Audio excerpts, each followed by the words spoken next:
El sol de la tarde en el pueblo de San Miguel del Monte era un disco de bronce fundido que caía lentamente sobre la sierra. Los rayos calientes acariciaban los tejados de teja roja y alargaban las sombras de los hombres que salían de la cantina, el rincón del recuerdo. Entre ellos, avanzando con la pesadez de quien carga con un mundo a cuestas, iba don Ignacio Morales, el ex-charro. Su espalda, antaño erguida como un mezquite joven, ahora se curvaba ligeramente bajo el peso de la injusticia. Sus botines, gastados y polvorientos, arrastraban el polvo de la calle principal, un polvo que parecía hecho de sus propias ilusiones trituradas. Hacía apenas una hora, dentro de esa misma cantina, su vida había sido despedazada frente a los ojos burlones de todo el pueblo. Don Ignacio no era un hombre rico, pero su honor era más ancho que la hacienda de los Santana. Había trabajado como caporal en el Porvenir, el rancho más grande de la región, desde que era un muchacho. Su habilidad con los caballos era legendaria.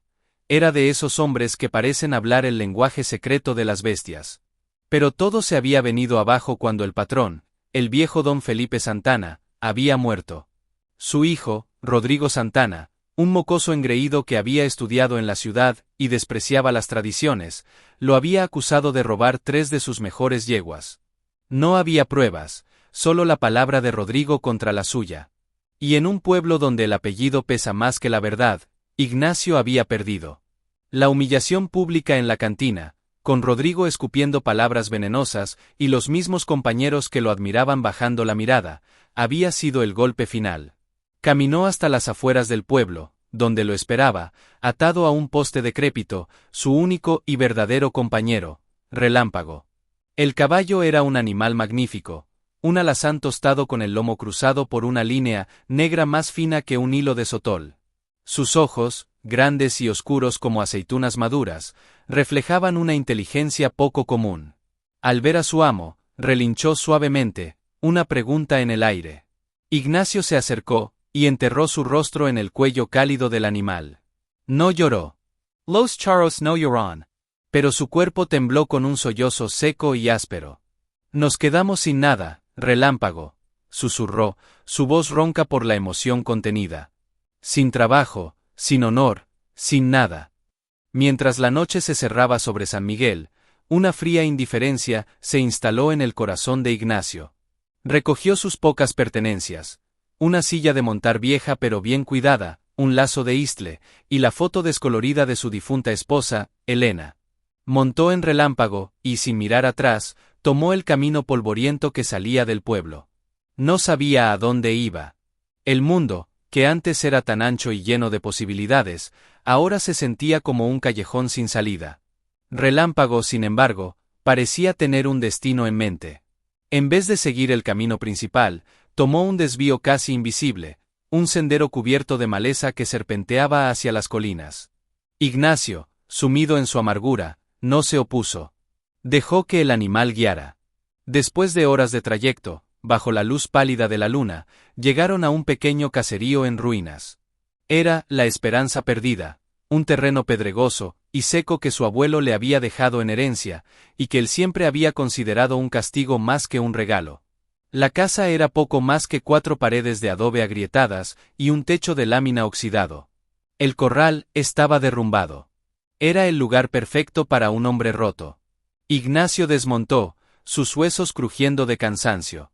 Miró el lugar con desesperanza. Este era su fin. Pero entonces, Relámpago se puso inquieto. Tiró de las riendas y, con el hocico, empujó a Ignacio hacia el interior de la ruinosa vivienda. No era un gesto casual. Era una insistencia, una urgencia. Algo en la mirada del caballo, una chispa de determinación que contrastaba con la derrota de su amo, hizo que un primer y minúsculo destello de curiosidad surgiera en el pecho del ex-charro. ¿Qué demonios quería ese caballo en ese montón de escombros?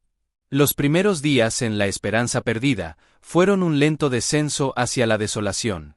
Ignacio se movía como un autómata, limpiando escombros, tratando de tapar los agujeros del techo con ramas y lona, su silueta recortándose contra un cielo que se negaba a llover.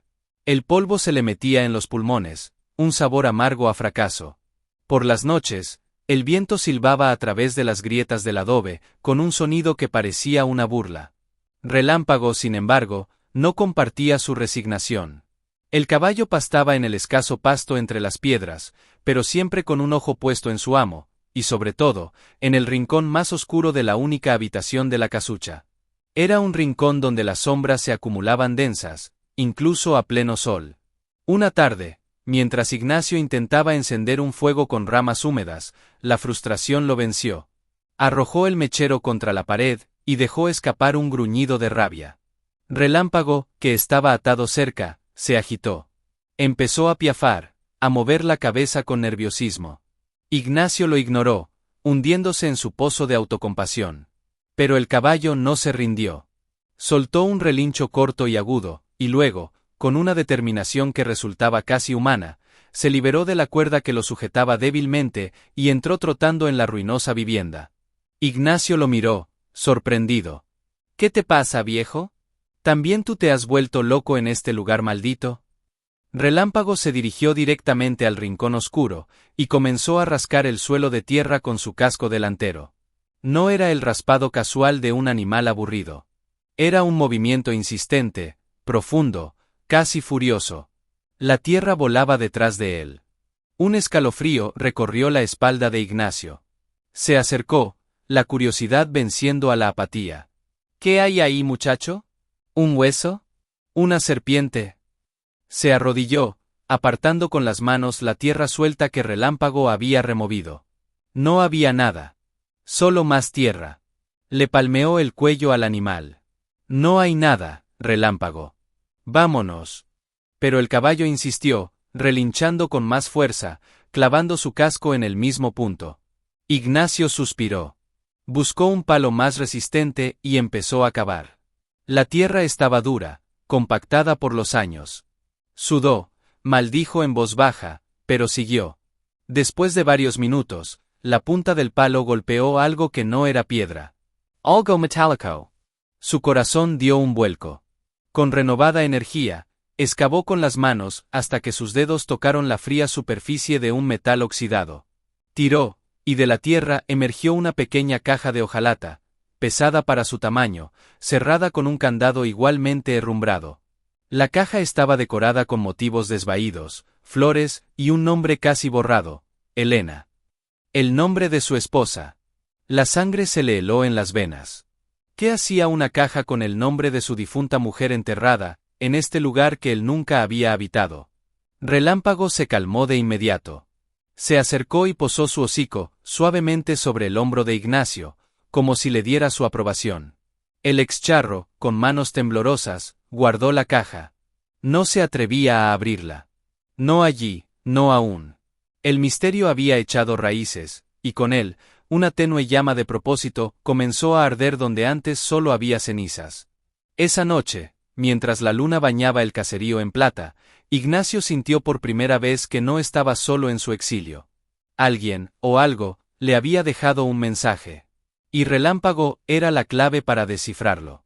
La mañana llegó con un cielo plomizo que prometía una lluvia que nunca se concretaba. Ignacio había pasado la noche en vela, la caja de hojalata sobre sus piernas, sintiendo su peso como si contuviera los pecados del pasado. No podía sacar de su mente el nombre grabado, Elena. Su Elena, la mujer de risa fresca como el agua de manantial, que había muerto joven, llevándose consigo la luz de su mundo. ¿Qué conexión podía tener ella con este lugar olvidado por Dios? Finalmente, con la determinación con la que un hombre enfrenta su propio patíbulo, buscó una piedra afilada y golpeó el candado oxidado hasta que se dio con un chasquido seco. Contuvo la respiración y abrió la tapa. Dentro no había oro ni joyas. Para un hombre como Ignacio, lo que encontró fue mucho más valioso y, a la vez, más aterrador. Había un manojo de cartas atadas con una cinta descolorida, un pequeño diario con la cubierta de cuero agrietada, y una fotografía.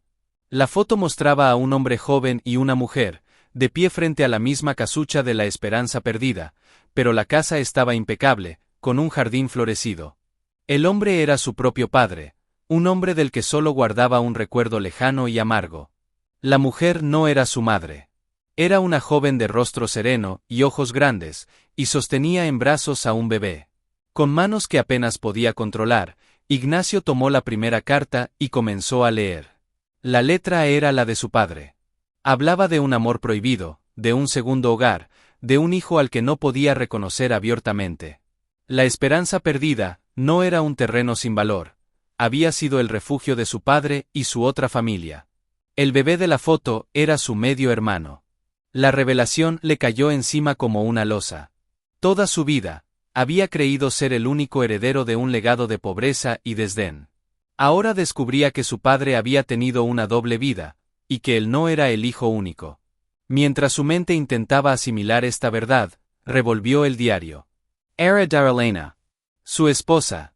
Con el corazón encogido, leyó pasajes que narraban cómo ella, por casualidad, había descubierto el secreto de su suegro. Escribía sobre su miedo, sobre unas cartas que había encontrado que sugerían que la otra familia no había desaparecido pacíficamente. Anotó, con una caligrafía temblorosa en la última página: el hijo mayor de don Felipe, Rodrigo, sabe. Teme que el secreto le arrebate su herencia. Hay un peligro aquí. No me fío de nadie. Ignacio dejó caer el diario. Rodrigo Santana. El hombre que lo había humillado y desterrado. No era una coincidencia. La acusación de robo había sido una excusa para alejarlo, para evitar que descubriera la verdad sobre su propia familia, y quizás, sobre lo que le había pasado realmente a su medio hermano y a esa mujer. De repente, su exilio no era un final, sino el comienzo de una cacería. Y él era tanto el cazador como la presa. En ese momento de máxima conmoción, Relámpago, que pastaba cerca, lanzó un relincho de alerta, agudo y penetrante. Ignacio se levantó de un salto. El caballo estaba de pie, tenso, orejas erectas y apuntando hacia el sendero por el que habían llegado. Desde la distancia, mezclado con el rumor del viento, llegó el distintivo rumor de un motor. Alguien venía. Y no traía buenas intenciones. El motor se acercaba, un zumbido amenazador que rasgaba la paz agreste de la esperanza perdida. Ignacio apagó instantáneamente la pequeña fogata que había logrado encender y se agachó junto a la pared de adobe, con el corazón martilleándole el pecho. A través de una grieta, observó. Una camioneta pick-up polvorienta, del mismo modelo que usaban los caporales de El Porvenir, se detuvo a unos 100 metros del caserío. Bajaron dos hombres. Los reconoció de inmediato. Eran el Tuerto Ramírez y la Morsa Gómez, dos matones a sueldo de Rodrigo Santana, conocidos por su falta de escrúpulos y su brutalidad. No estaban de visita amistosa. «Oye, Ignacio. Sal, que queremos hablar contigo», gritó el Tuerto, con su voz ronca por el mezcal. «El patrón quiere asegurarse de que no estés robando leña de sus tierras». La excusa era tan pobre como la acusación original. Ignacio contuvo la respiración. Sabía que si lo encontraban, lo que le esperaba no era una conversación. Relámpago, que se había quedado inmóvil como una estatua, lo miró. Sus ojos parecían decir: «Confía en mí». Con un movimiento casi imperceptible de la cabeza, el caballo indicó hacia la parte trasera de la casucha, donde el monte crecía espeso y lleno de maleza espinosa. Era una ruta de escape, pero también una trampa natural. Los hombres comenzaron a avanzar, riendo entre dientes, revisando los alrededores con desdén. Ignacio, actuando por puro instinto, tomó la caja de hojalata y la escondió bajo su camisa. No podía dejarla. Era su única prueba. Con un movimiento sigiloso, se deslizó hacia atrás, manteniendo la ruinosa construcción entre él y los intrusos. Relámpago, en un acto de increíble astucia, salió trotando del otro lado, haciendo el mayor ruido posible al patear latas y romper ramas secas. «¡Por allá!», gritó la morsa, y los dos hombres se lanzaron en persecución del caballo, distraídos por el señuelo. Era la oportunidad que Ignacio necesitaba.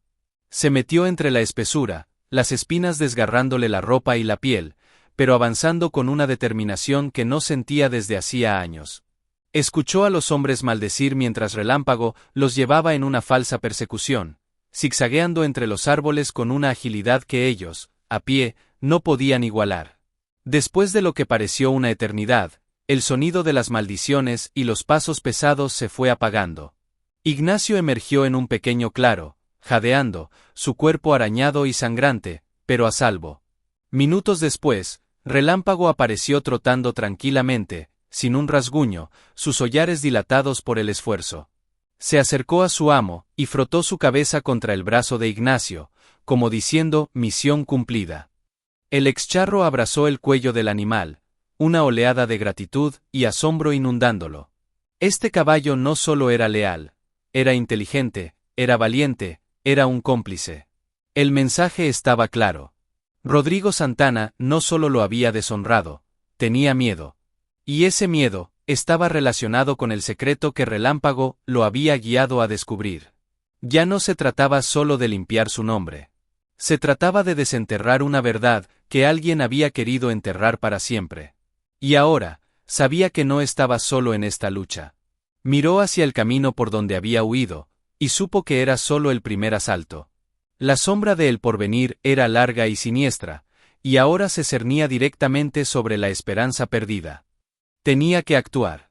Tenía que encontrar a su medio hermano, o descubrir qué le había pasado. Y para eso, necesitaba volver al lugar más peligroso, el propio rancho de Rodrigo Santana. La persecución había dejado una cosa en claro: la esperanza perdida ya no era un refugio. Era una ratonera. Ignacio y Relámpago se adentraron más en el monte, buscando un lugar donde pasar desapercibidos mientras decidían su próximo movimiento. Las cartas de su padre, ahora su tesoro más preciado, contenían pistas vagas. Hablaban de un lugar donde el agua canta sobre las piedras negras, y de un roble solitario que vigila el valle. Eran descripciones poéticas de un hombre enamorado, no un mapa. Pero para Ignacio, criado en esas tierras, empezaban a tener sentido. Su padre se refería al Cañón de las Lágrimas, un paraje remoto y de difícil acceso, donde nacían varios manantiales. Durante 2 días, cabalgaron a través de paisajes cada vez más agrestes. La sierra se erizaba de nopales y mezquites, y el aire se llenaba del canto de los grillos y el aroma del tomillo silvestre. Relámpago demostraba una resistencia sobrehumana, como si una fuerza ancestral lo guiara. Ignacio, por su parte, sentía que cada paso lo acercaba no solo a la verdad, sino a una reconciliación con la memoria de un padre al que siempre había juzgado con dureza. Ahora empezaba a entender la complejidad de su corazón, dividido entre 2 amores y 2 deberes. Al tercer día, llegaron a las afueras del Cañón de las Lágrimas. Un arroyo de aguas cristalinas serpenteaba en la base, cruzando el camino.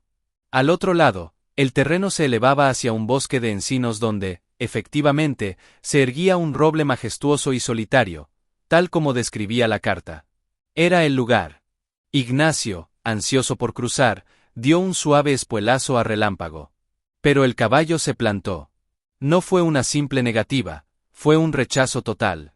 Clavó sus cascos en la tierra y retrocedió, resoplando con fuerza, sus ojos mostrando un brillo de ¿alarma?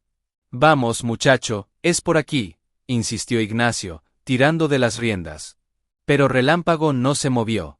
Al contrario, giró su cabeza hacia la izquierda, indicando una ruta alternativa, un sendero más angosto que bordeaba el cañón por arriba. La frustración se apoderó de Ignacio. Relámpago, ahora no. Es ahí. Por primera vez, consideró la idea de desmontar y cruzar a pie. Pero la actitud del animal era tan intensa, tan cargada de una certeza instintiva, que lo hizo dudar. Recordó cómo lo había salvado de los matones. Este caballo no se equivocaba.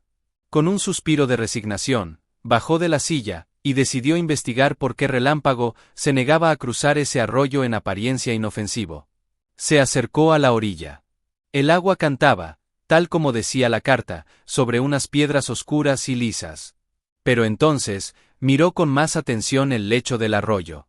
Entre la gravilla y la arena, algo brilló. Se agachó y recogió un casquillo de bala, viejo y oxidado.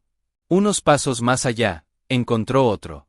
Y luego, en la orilla opuesta, semienterrada, una hebilla de cinturón de metal, corroída pero con un diseño reconocible. El emblema de la hacienda Santana. Su sangre se enfrió. Este no era solo un lugar de encuentros amorosos. Había sido un lugar de violencia. Relámpago no se había negado a cruzar por capricho. Había sentido el eco de un peligro pasado, la energía negativa de algo terrible que había ocurrido allí. Ignacio miró hacia el roble solitario con nuevos ojos. Ya no era un hito romántico. Era una lápida. Algo o alguien había muerto aquí. Y su caballo, con su sabiduría animal, lo había protegido de profanar un lugar sagrado con su presencia, o quizás, de caer en una trampa que aún perduraba. La búsqueda de su medio hermano tomó un cariz más oscuro y urgente. La negativa de Relámpago a cruzar el arroyo cambió por completo la perspectiva. Ignacio decidió seguir el sendero alternativo que el caballo le indicaba, un camino más alto que bordeaba el cañón y ofrecía una vista panorámica del roble y sus alrededores. Desde allí, con la vista aguzada por años de rastrear ganado, divisó algo que antes no había visto. Una pequeña choza, casi camuflada entre las rocas y la vegetación, a media altura del cañón, en el lado opuesto al arroyo maldito. Era un refugio de cazadores, o algo más. Una columna tenue de humo se elevaba de un improvisado chimenea de lata. Alguien vivía allí. Descender hasta la choza llevó horas. El camino era traicionero, lleno de piedras sueltas y precipicios. Cuando finalmente llegó, la precariedad del lugar le partió el alma. La choza era de láminas viejas y madera podrida.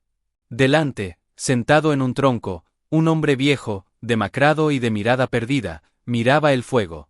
Sus ropas eran harapos y sus manos, callosas y temblorosas, acariciaban un jarro de barro. Ignacio se acercó con cautela. «Buenas tardes», dijo. El hombre no respondió. Ni siquiera parpadeó. Parecía vivir en un mundo aparte. «Vengo en paz. Busco información sobre una familia que vivió por aquí hace muchos años». Nada. El hombre era un muro. Ignacio, desesperanzado, estaba a punto de darse por vencido cuando Relámpago, que había esperado pacientemente, se acercó. El viejo, al ver al caballo, algo cambió en su rostro. Una chispa de reconocimiento, de vida, iluminó sus ojos apagados. Extendió una mano temblorosa. Relámpago, sin dudar, se acercó y posó su hocico en la palma abierta del anciano. Fue un contacto cargado de una emoción indescriptible. El hombre comenzó a murmurar, al principio ininteligiblemente, luego con más claridad. El caballo del patrón, el del relámpago en el lomo, lo recuerdo. Ignacio contuvo la respiración. ¿El patrón? ¿Qué patrón? El viejo señaló con la cabeza hacia la dirección de El Porvenir. El viejo don Felipe, este era su potro favorito, el de su hijo, el pequeño. Las palabras salían a trompicones, como si las sacara de un pozo muy profundo. El anciano se llamaba Isidro, y había sido un peón de mucha confianza de don Felipe Santana. A través de su relato entrecortado, una historia terrible comenzó a tomar forma. Contó cómo don Felipe, arrepentido de su afair, había querido reconocer a su hijo bastardo y darle una parte de la herencia. Pero Rodrigo, su hijo legítimo, lleno de ambición y soberbia, no lo permitiría. Isidro narró, con lágrimas en los ojos, cómo había sido forzado por Rodrigo a llevar a la madre y al niño a un largo viaje. Un viaje del que solo él había regresado, cargado con un peso tan grande que le había quebrado la mente. Fue en el arroyo, les dije que cruzaran, que yo los ayudaría, pero los hombres de Rodrigo estaban escondidos. No pudo continuar. Su cuerpo fue sacudido por un llanto silencioso. Ignacio no necesitó escuchar más. Supo la verdad. Su medio hermano y su madre habían sido asesinados por orden de Rodrigo Santana, y su padre, el viejo don Felipe, probablemente había muerto de pena poco después, dejando el camino libre para su heredero homicida. Relámpago, el caballo que había sido del viejo patrón, había reconocido a Isidro, el último testigo de la masacre, y había establecido un vínculo donde las palabras humanas habían fallado. El excharro no solo buscaba restaurar su honor. Ahora cargaba con la verdad de un asesinato. Y la justicia, la verdadera justicia, exigía un precio mucho más alto. La verdad pesaba como una losa de granito sobre los hombros de Ignacio.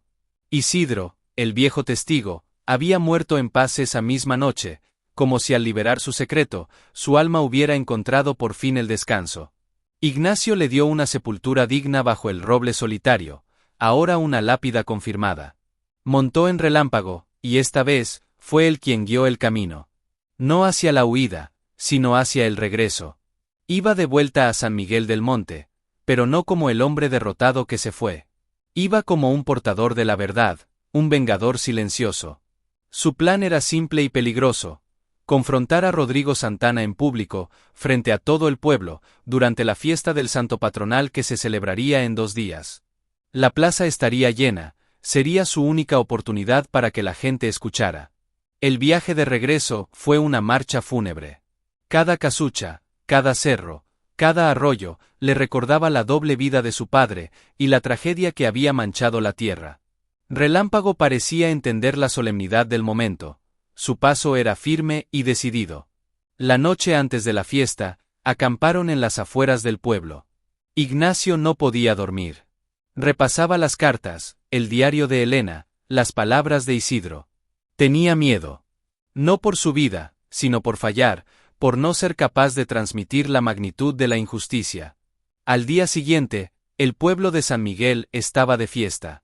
Guirnaldas de papel de colores cruzaban las calles, la banda de música afinaba sus instrumentos en el kiosco de la plaza, y el olor a carnitas y elote asado llenaba el aire.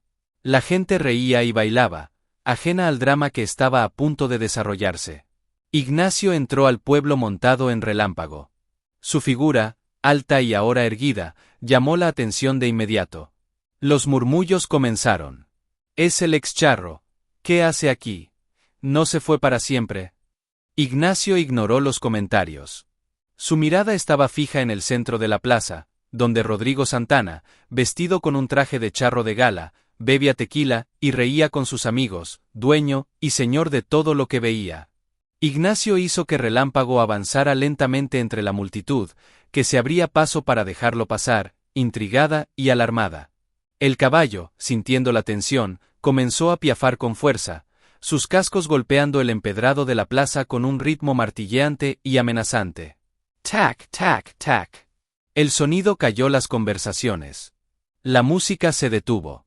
Todos los ojos se volvieron hacia el ex-charro y su magnífico alazán. Rodrigo Santana dejó su vaso sobre la mesa y, con una sonrisa cínica, enfrentó la mirada de Ignacio. «Mira quién volvió, el ladrón de yeguas. ¿Veniste disculpart?» Ignacio no respondió directamente. Hizo que Relámpago diera una vuelta completa, mostrándose a todos, y entonces, con una voz que resonó en el silencio absoluto, clamó: «No vine a hablar de yeguas, Rodrigo Santana. Vine a hablar de asesinato». El golpe estaba dado. La plaza contuvo el aliento. El primer movimiento en el ajedrez final había sido hecho. Y Relámpago, con sus cascos firmes en el suelo, era el tambor que anunciaba la batalla. El silencio en la plaza era tan denso que se podía cortar con un machete. Las caras de los pobladores eran una mezcla de incredulidad, morbo y confusión. Rodrigo Santana palideció por un instante, pero su arrogancia pronto volvió a la carga. «¿Estás loco, Morales? ¿Asesinato? ¿De qué hablas? ¿Vas a inventar más mentiras para tapar tu deshonra?» Su voz sonaba estridente, forzada. Ignacio no se inmutó. Con calma glacial, comenzó a hablar. No le gritó a Rodrigo, sino a la gente, a sus antiguos compañeros, a las mismas personas que lo habían visto nacer. «Hablo de un secreto que mi padre llevó a la tumba. Hablo de una mujer y un niño, una segunda familia, a la que don Felipe amó y a la que quiso dar su nombre y su legítima herencia». Sacó las cartas y la foto descolorida, alzándolas para que todos las vieran.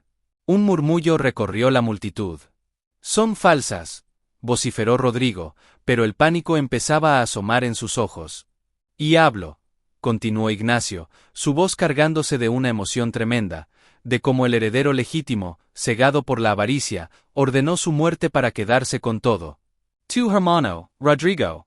Mataste a tu propio hermano». La acusación cayó como un rayo. La gente estaba atónita. Algunos viejos del pueblo recordaban los rumores, las habladurías sobre el viejo don Felipe y su debilidad por una joven de un pueblo vecino. Rodrigo, acorralado, recurrió a la fuerza. «Es suficiente. Guardias, agarren a este lunático». 2 de sus hombres avanzaron. Pero en ese momento, Relámpago, que había permanecido impasible, se agitó.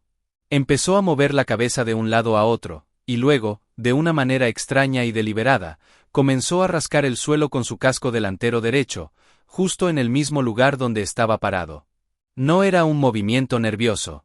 Era idéntico al gesto que había hecho en la casucha de la esperanza perdida. Tac, tac, tac. La gente miró, fascinada. ¿Qué hacía el caballo? Ignacio, comprendiendo el mensaje, desmontó de un salto. Se arrodilló en el lugar que Relámpago señalaba.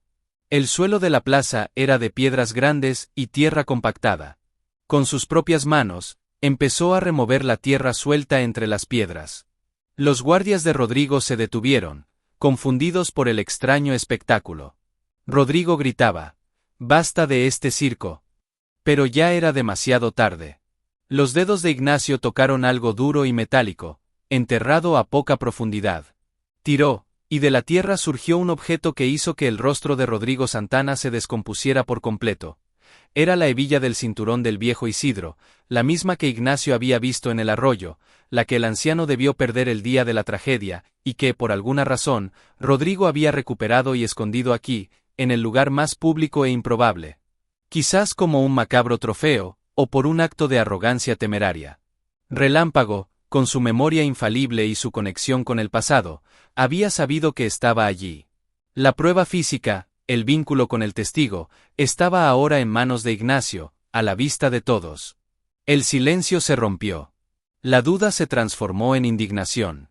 El muro de poder de Rodrigo Santana comenzaba a resquebrajarse frente a los ojos de todo el pueblo. La verdad, guiada por la pata de un caballo, había salido a la luz. La aparición de la hebilla fue el punto de inflexión. Ya no eran solo las palabras de un excharro contra las de un hacendado poderoso. Era una prueba tangible, un artefacto del crimen que resonó con los recuerdos más antiguos del pueblo.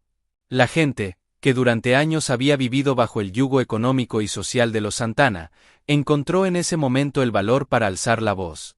«¡Asesino!», gritó alguien desde la multitud. «¡Justicia para el pequeño!», clamó otra voz. El círculo de poder de Rodrigo se desvaneció. Sus guardias, viendo el cambio en la marea, retrocedieron, negándose a intervenir. Rodrigo Santana, viendo su imperio derrumbarse en segundos, entró en pánico. Su máscara de caballero educado se desprendió, revelando el rostro de una fiera acorralada. Con los ojos inyectados en sangre, sacó un cuchillo de monte que llevaba en la cintura, bajo su elegante chaqueta. «Esto es mío. Todo es mío. Ese bastardo no se iba a llevar nada», rugió, y se lanzó hacia Ignacio con la intención de matarlo. La multitud gritó, horrorizada. Ignacio, aunque más viejo, aún tenía los reflejos de charro. Esquivó el primer golpe, pero Rodrigo era más joven y más fuerte, y la locura le daba una fuerza terrible. Los dos hombres rodaron por el suelo, luchando entre el polvo y las piedras de la plaza, mientras la gente formaba un círculo a su alrededor, paralizada por el espectáculo dantesco. Ignacio forcejeaba por controlar el brazo que empuñaba el cuchillo, sintiendo el calor del aliento envenenado de Rodrigo en su rostro. «Morirás como murió él», le escupió Rodrigo. Fue entonces cuando Relámpago intervino. «El caballo no cargó contra la multitud en I relinco». Con una calma aterradora, se colocó justo detrás de Rodrigo Santana, que estaba encima de Ignacio. Y entonces, con una precisión milimétrica, bajó su poderosa cabeza y mordió con fuerza la chaqueta de Rodrigo, en el hombro. No fue un mordisco para herir, sino para inmovilizar. Rodrigo gritó de sorpresa y dolor, y su agarre se aflojó por una fracción de segundo. Fue todo lo que Ignacio necesitó. Con un último esfuerzo sobrehumano, logró voltear la situación y dominar a Rodrigo, arrancándole el cuchillo de la mano y sujetándolo contra el suelo. Jadeante, sangrando por un labio partido, Ignacio miró a los ojos al hombre que lo había arruinado. No vio triunfo en su mirada, sino una profunda tristeza. «No eres digno de la tierra que pisas, Rodrigo. No es el oro ni las hectáreas lo que hacen a un hombre, es el honor. Y tú naciste sin él». En ese momento, el sheriff del pueblo, un hombre que siempre había mirado para otro lado, se abrió paso entre la gente. Había visto y oído suficiente. Con rostro grave, se acercó y esposó a Rodrigo Santana. Vamos, don Rodrigo. Tiene mucho que explicar. La justicia humana, lenta pero inevitable, comenzaba a actuar. Mientras se llevaban al otrora poderoso hacendado, quien iba escupiendo maldiciones y llorando de rabia, Ignacio se levantó. Su cuerpo le dolía, pero su alma estaba más ligera que nunca. Se acercó a Relámpago y abrazó su cuello. El caballo posó su cabeza sobre el hombro del hombre, en un gesto de consuelo y complicidad. El primer ciclo de venganza y verdad se había cerrado. Pero el viaje del excharro aún no terminaba. Le quedaba una última deuda que saldar con el pasado. La caída de Rodrigo Santana conmocionó a toda la región.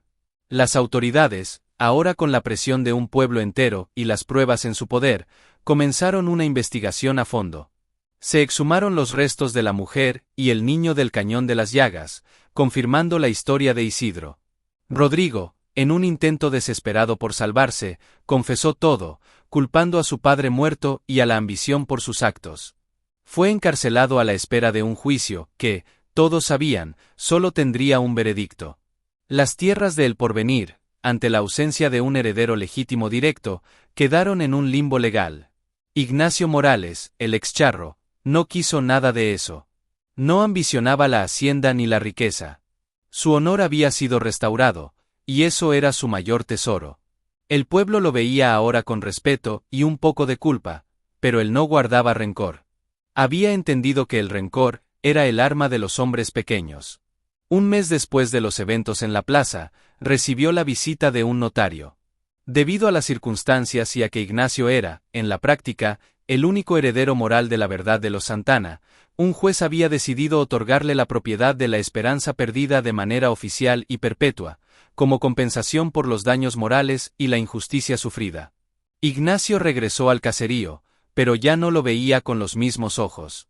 Donde antes veía ruinas, ahora veía potencial. Donde antes sentía el peso del abandono, ahora sentía la ligereza de un nuevo comienzo. Con la ayuda de algunos vecinos que se ofrecieron voluntariamente, comenzó a reconstruir la Esperanza perdida. No para hacerla una gran hacienda, sino un hogar. Un lugar donde la memoria de su padre, de Elena, e incluso de su medio hermano asesinado, pudiera descansar en paz. Una tarde, mientras clavaba una nueva viga en el corral, vio a Relámpago pastando tranquilamente en el pequeño prado que empezaba a reverdecer. El caballo se acercó a él, y en su mirada, Ignacio vio la misma lealtad de siempre, pero también una misión cumplida.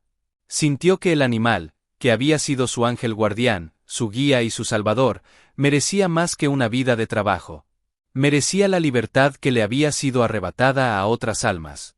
Al día siguiente, Ignacio llevó a Relámpago al límite de su terreno, donde el monte era más espeso y salvaje. Le quitó la silla y la brida por primera vez en años. Acarició su lomo, sintiendo la fuerza y la vida que latían bajo su piel. Tu trabajo está hecho, viejo amigo, le susurró, con la voz quebrada por la emoción.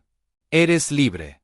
Este es tu hogar, si así lo quieres, pero ya no estás atado a mí.